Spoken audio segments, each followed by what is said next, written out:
आज हम बात कर रहे हैं बाइपोलर डिसऑर्डर के हवाले से। बाइपोलर जैसा कि इसके नाम से ही अंदाज़ा होता है या वाज़ह होता है कि दो रुखी शख्सियत को कहते हैं। बाइपोलर बेसिकली मूड डिसऑर्डर है।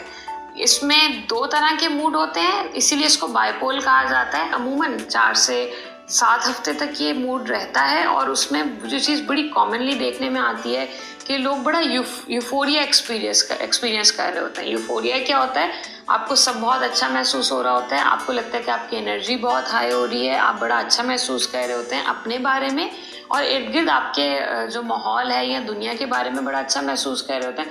अमूमन ये भी देखने में आया है कि जब यूफोरिक स्टेज होती है तो लोग बहुत ज़्यादा शॉपिंग कर रहे होते हैं, बहुत ज़्यादा इम्पल्सिव हो रहे होते हैं, डिफरेंट आउटिंग के प्लान्स बना रहे होते हैं। एट टाइम्स वो सारे प्लान्स कर भी रहे होते हैं, एट टाइम्स पूरे नहीं कर पा रहे होते, लेकिन वो मल्टीपल प्लान्स बना रहे होते हैं। अगर आप वर्क प्लेस पे हैं तो आप देखते हैं कि उनकी एनर्जी लेवल एकदम से बढ़ गया, वो हर काम में बड़ी दिलचस्पी ले रहे होते हैं, उनकी परफॉर्मेंस बहुत अच्छी हो रही होती है। ये सारी जो अलामात होती हैं ये बाइपोलैरिटी के मैनिक स्टेट की होती हैं, उस स्टेट की होती है जिसके अंदर सब अच्छा और सब बहुत बेहतर महसूस हो रहा है। यूजुअली उर्फ़ आम में उसको हाई स्टेज भी कहते हैं।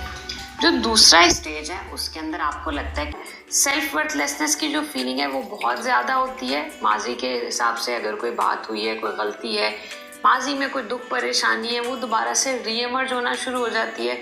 इनकी एपेटाइट अपसेट होती है। अमूमन जो ये खाना पसंद करते हैं, अमूमन जो ये एक्टिविटीज़ पसंद करते हैं, इस स्टेज के अंदर जिसको डिप्रेसिव स्टेट कहा जाता है, ये वो भी करना पसंद नहीं कर रहे होते और बिल्कुल विड्रॉन हो जाते हैं। बाइपोलैरिटी लीनियर नहीं होती है, स्ट्रेट नहीं होती, इसीलिए इसको अप एंड डाउन कहते हैं। अगर हम मैनिक स्टेज को अब समझ रहे हैं तो डिप्रेसिव डाउन है। बाइपोलैरिटी में बड़ा इंपॉर्टेंट है कि दोनों स्टेज आए। अगर दोनों में से कोई एक स्टेज नहीं आएगी तो हम उसको बाइपोलर काउंट नहीं करते।